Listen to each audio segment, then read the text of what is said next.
siang hari ini kita akan mendengarkan kesaksian dari Ibu Yeni Purwanto, istri dari Bapak Pendeta Yahya Purwanto. Langsung terhubung dengan Ibu Yeni. Halo Bu Yeni. Halo Ibu Silvi. Selamat siang. Selamat siang juga. Senang bisa dengar suara Ibu lagi ya. Sama Ibu. Oke, langsung aja silakan Bu Yeni. Iya. Sahabat Maestro, kita berjumpa lagi di radio kesayangan kita yang kita kasihi. Mungkin sekitar 2 bulan yang lalu ya, saya bersaksi di sini ya Ibu Silvi. Kira-kira ya. Betapa tahun 2020 selain COVID yang kita alami bersama, banyak pasti peristiwa-peristiwa yang kita alami. Saya pribadi, saya sudah ceritakan 2 bulan lalu. Itu saya mengalami, mengajarkan pada saya bahwa Tuhan itu baik, selalu baik. Walaupun beberapa hal yang tidak menyenangkan harus saya alami di tahun 2020. Yang gak enak itu, tapi harus membuat saya makin yakin, harus membuat saya makin cinta Yesus. Kali ini Ibu Silvi dan Mas Ari meminta saya menyaksikan, katanya kalau ada yang gak enak, pasti ada yang enak dong, yang menyenangkan. Betul, katanya itu gitu. part 2-nya kan, janji ya Bu. Waktu itu kan dukanya, sekarang sukanya. Iya, jadi saya lebih suka nyerita yang nggak enak sebetulnya. Yang menyenangkan tuh agak sulit. Tapi oke lah, memang itu harus saya saksikan bahwa itu adalah sukacita yang kami alami. Ada 2 hal yang saya ingin bagikan kali ini. Memang ini peristiwa sudah lama berlalu, tapi saya harus ceritakan. Kalau bukan karena Tuhan, hal itu tidak mungkin terjadi.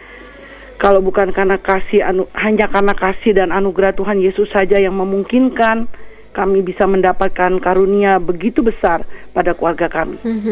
Itu terjadi pada tahun 2013, 8 tahun yang lalu.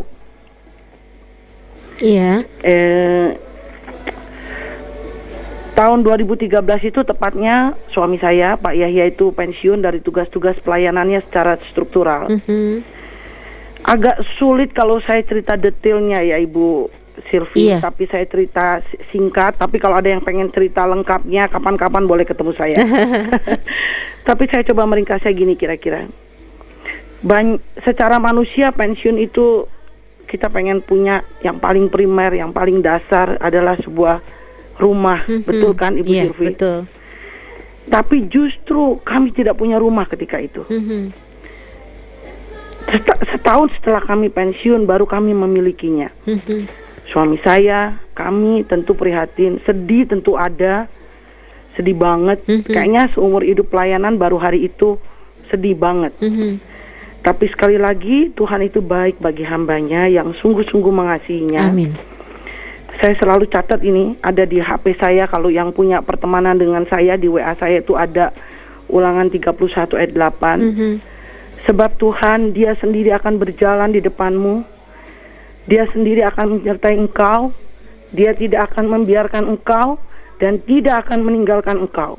Janganlah takut dan janganlah putus asa. Itu saya catat. Mungkin saat ini ada seorang ibu yang juga mendengar radio ini. Ketika itu juga mengetahui keadaan kami. Ibu yang baik hati, keluarga yang baik hati. Beliau bersedia menolong. Buat kami itu adalah jawaban Tuhan. Kami tidak merasa khawatir, apalagi takut. Enggak. Kami sekeluarga tidak pernah akan melupakan kebaikan ibu ini. Singkat cerita, jadi kesulitan saya memiliki sebuah rumah itu bukan karena badan pelayanan di mana kami melayani tidak memperhatikan. Tidak, bukan seperti itu. Mereka sangat-sangat baik, perhatian bahkan sangat-sangat baik, luar biasa. Tempat kami melayani itu baik banget. Tapi detailnya saya sulit cerita ya. Singkat cerita, kami sekeluarga paham dan mengerti kenapa Tuhan mengizinkan buat keluarga kami ini terjadi. Kami terima dengan lapang dada. Kami serahkan Tuhan ketika itu, bagaimana Tuhan akan menyelesaikannya. Ternyata Tuhan itu kalau bekerja tuh luar biasa Ibu Silvi. Pintu satu ditutup, pintu yang lain tuh dibukanya lebar-lebar, lebar sekali. Bahkan ada lagi sebuah keluarga, mereka sepasang suami istri, yang tiba-tiba menelpon Pak Yahya dan mengatakan, memutuskan untuk menyelesaikan persoalan kami. Mereka sepakat membereskan persoalan kami. Singkat cerita, berkat pertolongan Tuhan melalui mereka, kami memiliki tempat berteduh hingga saat ini. Puji Tuhan. Itu ceritanya. Itu kami bisa memiliki rumah hanya karena pertolongan Tuhan saja. Itu mujizat Tuhan. Kalau Mazmur 40 ayat 5 itu salah satunya mengatakan, aku mau memberitakan dan mengatakannya, tetapi terlalu besar jumlahnya untuk dihitung. Yang kedua, mujizat kedua yang kami alami adalah di saat kami pensiun ketika itu 8 tahun lalu, kami belum menyelesaikan studi anak kami. Belum selesai. Jauh sebelum kami pensiun, saya sudah menawarkan kepada anak kami untuk meneruskan studinya, tapi dia memilih bekerja dulu sambil mencoba untuk tetap melanjutkan studinya di Indonesia. Dia nggak mau, saya mau tetap sekolah di sini, di Indonesia saja. Nilai-nilainya cukup baik di atas kertas, tapi berkali-kali dia coba, dia nggak bisa tembus untuk melanjutkan studi lanjutnya. Waktu itu sempat terpikir, oke lah saya berangkat ke Filipina, kata dia. Karena di Filipina ada kemungkinan untuk studi lanjut sekolah dia. Dia berangkat ke Filipina ketika itu, waktu kami masih aktif, belum pensiun. Tapi dia kembali, dia bilang, nggak mau saya sekolah di sana.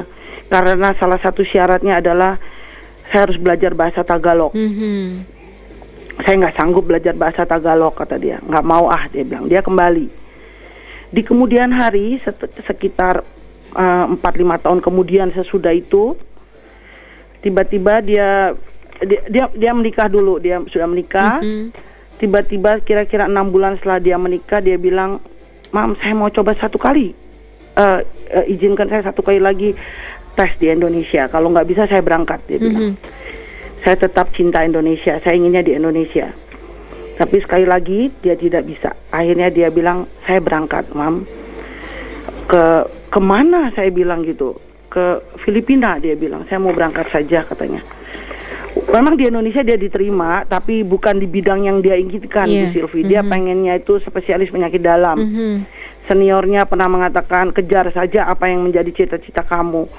Waktu itu kami lumayan terkejut, kok tiba-tiba mau berangkat ke Filipina. Di satu pihak saya pikir, uang dari mana? Kami sudah pensiun kini. Lalu istrinya juga sudah mulai mengandung. Dia baru menikahkan beberapa bulan sebelumnya. Akhirnya karena dia tekadnya begitu kuat, kami dan dia, anak kami hanya bermodalkan iman dan tekad. Dia berangkat dan diterima di jurusan yang dia inginkan, spesialis penyakit dalam.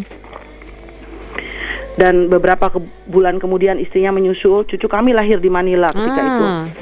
Ya, mereka hidup dalam keprihatinan di sana. Saya sempat nengok waktu cucu kami lahir, baik tempat kosnya, makan, prihatin banget deh. Tapi puji Tuhan, Tuhan begitu baik. Sekarang dia sudah menyelesaikan sekolahnya di Filipina.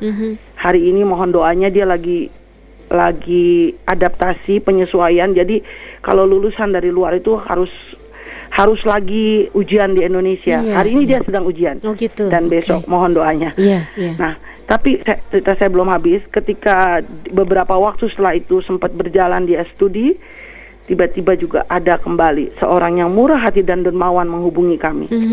Dan dia tahu keadaan kami. Beliau mengatakan akan membantu menyelesaikan studi anak saya sampai kelar. Dermawan yang murah hati itu akhirnya yang menolong anak kami menyelesaikan studinya. Ibu Silvi, setiap mengingat peristiwa dan pendengar maestro khususnya setiap mengingat peristiwa-peristiwa dalam hidup yang kami alami, saya suka meneteskan air mata. Siapa sih kami ini? Kami cuma hamba tak berguna, tapi yang Tuhan angkat begitu tinggi. Amin, puji Tuhan. Betapa Tuhan itu baik. Mujizat itu ada. Amin. Percaya. Buat kami kedua peristiwa itu adalah mujizat. Hal yang tidak mungkin tapi dimungkinkan oleh Tuhan. Itu mujizat. Di saat kami sudah pensiun justru saya teringat 1 Korintus 15 ayat 58. Karena itu saudara-saudaraku yang kekasih, berdirilah teguh, jangan goyah, dan giatlah selalu dalam pekerjaan Tuhan. Sebab kamu tahu bahwa dalam persekutuan dengan Tuhan, jerih payahmu tidak sia-sia. Bahkan saya suka cerita kepada junior kami bila kami dipertemukan ya Bu Silvi. Iya. Kalau ada kesempatan saya suka cerita, layani Tuhan dengan sungguh, sepenuh hati, jujur tanpa pamrih. Iya. Tuhan itu tidak pernah berhutang Iya. pada kita. Amin. Dia menggenapi janji-janjinya. Tidak ada rencana Tuhan yang gagal. Kalau kita ingat Ayub ya Ibu Sylvia, Ayub 42 ayat 2, keluarga kami bisa seperti sekarang bukan karena kekuatan kami, tapi karena anugerah Tuhan. Amin. Semata-mata. Hidup kami penuh anugerah Ibu Sylvie. Amin. Mujizat demi mujizat dari waktu ke waktu. Itu yang saya yakini, bahwa Allah itu, kalau dulu dikatakan 2000 tahun yang lalu Allah itu Immanuel, sampai saat ini Dia Allah Immanuel, Allah yang menyertai kita. Amin. Amin. Amin. Begitu Bu Sylvie. Terima kasih banyak. Tuhan tidak pernah kerja setengah-setengah ya Bu Iya, Yeni ya. iya. Apa yang Dia mulai pasti Dia selesaikan Betul. dengan sempurna ya. Iya, Luar amin. biasa. Iya. Ya, hidup kita karena anugerah dan kasih karunia Tuhan, bukan Iya. karena kegagahan dan kuat kita, begitu ya Bu Iya, Yeni ya yang iya, ingin disampaikan ya. Iya. Iya. Baik, ada yang mau disampaikan kepada Sobat Maestro, khususnya Bapak, Ibu, Oma, Opa, Om, Tante nih, silahkan Bu Yeni. Iya, Oma Opa, walaupun mungkin badan kita habis dimakan usia, jangan takut, jangan khawatir. Tuhan tetap pelihara kita. Tuhan tetap sayang kita. Walaupun badan kita rapuh, seperti yang dikatakan Alkitab, tubuh jasmani mania kita makin merosot, tapi yang penting tubuh rohani kita yang terus dibangkitkan. Opa Oma tetap harus percaya. Kami sudah pensiun, sudah masuk lansia juga, tapi penyertaan Tuhan itu tetap sampai akhir. Walaupun badan kita tidak berdaya, walaupun anak-anak mungkin tidak memperhatikan kita, ada yang seperti itu. Iya. Tapi jangan berharap pada manusia. Kita tetap percaya pada Tuhan Yesus. Tuhan Yesus itu Allah yang setia, Allah yang benar-benar memegang janjinya. Kita yang penting kita tetap teguh bertaut pada Tuhan Yesus, bukan pada kekuatan-kekuatan lain. Ya Opa Oma ya, semangat. Iya. Oke, terima kasih Bu Yeni, kesaksian yang menguatkan kita semua untuk tidak khawatir. Kita tidak mengandalkan apa yang kita punya, tapi kita mengandalkan Tuhan kita ya. Ya. Begitu ya. Terima kasih Bu Yeni ya. Sama Ibu Sylvie. Tuhan memberkati. Tuhan memberkati juga Iya. semuanya. Amin.